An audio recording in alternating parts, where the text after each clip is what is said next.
सिद्धि है? सबसे बड़ी सिद्धि क्या है बताओ? सबसे बड़ी रिद्धि समृद्धि क्या है? जीवन का परमानंद, उल्लास, आनंद, हल्का, टेंशन फ्री, तनाव रहित मौज। वह रे मौज। कभी तो रहते महला बीचा, कभी रहते गंगा तीरा जी। वह रे मौज। कभी तो खाते हलवा पूड़ी, कभी खाते गाजर खीरा जी। वाह रे मौज। तो ये मौज है ना, ये चाहिए। हम जो मांगने आए हैं वो मिलेगा तो हम जानेंगे कि आप में सिद्धि है। हम उल्टी है। आवा गुरु हमेशा उल्टा है। गुरु और शिष्य के बीच का रिश्ता इतना प्यारा, वो तो हम कह के भी फंस गए। कह के फंस गए। मुकुल बोली कि ठीक है, हम लोगों को खुशी हो गया कि आप नाराज ही रहिए। हम कह ले जो भी थोड़ा बहुत मनाती थी वो भी मना कर दिया। मैंने कहा गुरु शिष्य से नाराज ही रहता है। नाराज, नाराज का अर्थ है तुम्हारे मन की जो स्थिति है उससे मैं राजी नहीं हूं, क्योंकि तुम्हारे मन की वो स्थिति बनाना चाहती हूं या चाहता हूं जिससे तुम्हारे जीवन में आनंद हो जाए। हर गुरु अपने शिष्य से नाराज ही है, क्योंकि जिस दिन गुरु राजी हो गया उस दिन शिष्य का काम बन गया।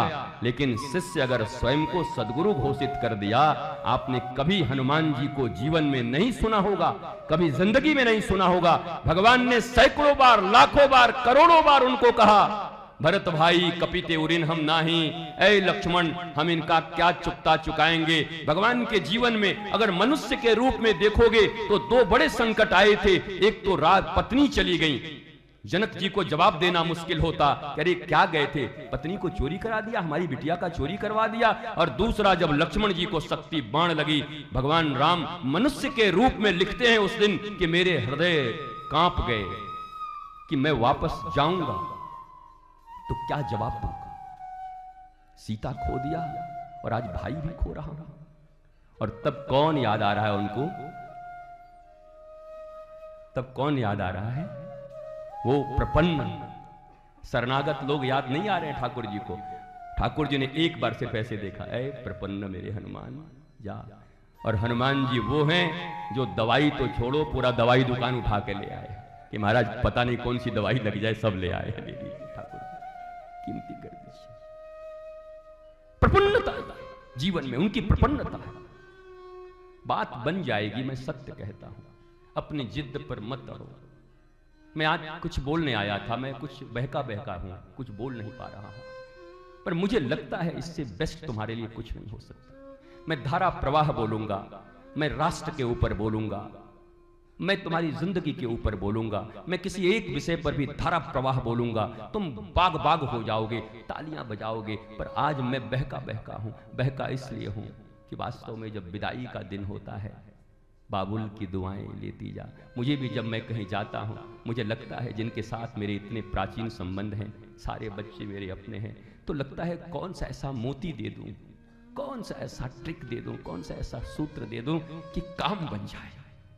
तो चाह के भी बहुत सारे नए विषयों पर चर्चा करना, संस्कृति पर चर्चा करना, भारत की व्यवस्था पर चर्चा करना, सब भूल जाता हूं। वो सब पीछे है। ये जो सामने मेरे प्यारे बैठे हैं, इनके दिल में अगर आनंद आ गया, खुशी आ गई, मौज आ गई, तो जीवन सफल है, सार्थक है। न जाने ये जले हुए प्रदीप, ये दीपक कितने दीपकों को जला देंगे।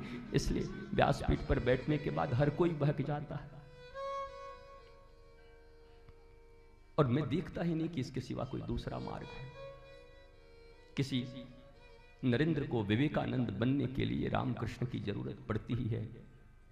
किसी भी शिवा को छत्रपति शिवाजी बनने के लिए समर्थ श्री रामदास जी की जरूरत पड़ती है। अरे छोड़ो दुनिया वालों, गोविंद का भजन करते करते जिसने बचपन से सबका परित्याग कर दिया, गलियों में घूमने लगी, उसे भी रोने के सिवा कुछ नहीं मिला। लेकिन अपने 42 साल के उम्र में जब उस मीरा को रैदास जी के रूप में, इसी जब गुरुदेव के रूप में रैदास जी मिले, और तब जाकर गुरु के ज्ञान से वो 42 साल तक कृष्ण के लिए रोती रही, चिल्लाती रही, गलियों में दौड़ती रही। अगर मैं जान जाती की प्रीत किए दुख होए, तो नगर ढिढोरा पीटती कि प्रीत न करियो ये काले से कोई। इतना दर्द मीरा के जीवन में, पर गुरु जब मिलते हैं, अचानक 42 साल की उम्र में रैदास जी को गुरु के रूप में स्वीकार करती है। रैदास जी ने अपने जीवन के कुछ ऐसे सूत्र दे दिए, केवल राम नाम तो कहने की बात है, जीवन के ऐसे सूत्र दे दिए, सारी दुनिया कहती है, गोस्वामी तुलसीदास कहते हैं कि गुरु बिन भव निधि तरहि न कोई, जो बिरंच शंकर सम होई। पर मीरा कहती है भव सागर सब सूख गए हैं। मीरा कहती है भवसागर पार करने की चिंता वो करें, मेरे तो गुरु जिस दिन से मिले हैं मेरा भवसागर ही सूख गया है, पार करने की जरूरत नहीं। भीतर के अंधकार को मिटा दो मेरे कोटि सूर्य समप्रभा मेरे गुरुदेव। मेरे भीतर जो अंधकार है एक दीपक जला दो। ये ट्यूबलाइट जोड़ने वाले जलाने वालों से काम नहीं चलेगा।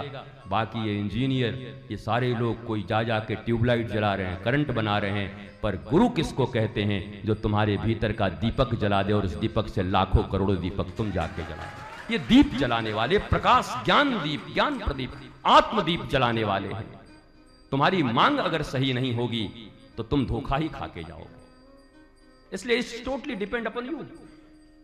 तुम क्या मांगने आए हो, पहले ये निर्णय करके आओ, क्या चाहिए डिसाइड करके आओ।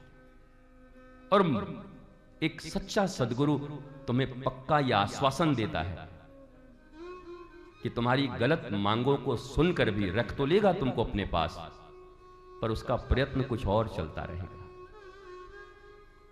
नारद जी ने कहा मुझे विवाह करना है, तान तंबूरा रखो अपना, हम ही बाबा जी हमेशा रहेंगे, इतनी अच्छी हमको मोहिनी मिली, हम इसी से शादी करेंगे। अपना मुंह दे दो भगवान। लेकिन बोलते बोलते एक अच्छी बात निकल गई उनके मुख से, क्या? जेहि विधिनाथ होई ही तुम। संजय, इतनी प्यारी बात है कि जीवन में जब कभी महापुरुष गुरु के पास जाएं, ऋषि के पास, भगवान के पास, जो हृदय में इच्छा है जरूर मांगो। बोलो श्याम बाबा को जो इच्छा हो, व्यापार, बिजनेस, सब, लेकिन अंत में ये जरूर बोल दो जेहि विधिनाथ होई हित मोरा। हे प्रभु, मुझे पता नहीं कि मैं जिस धन को मांग रहा हूं कहीं उस धन के नीचे छिपा हुआ कोबरा सांप न मुझे डस ले, इसलिए वो तो तुम ही जानते हो। अगर जरूरत हो मेरे लिए, मेरी इच्छा तो ऐसी कहती है, मेरा मन तो ये कहता है, लेकिन मेरा मन कौन है?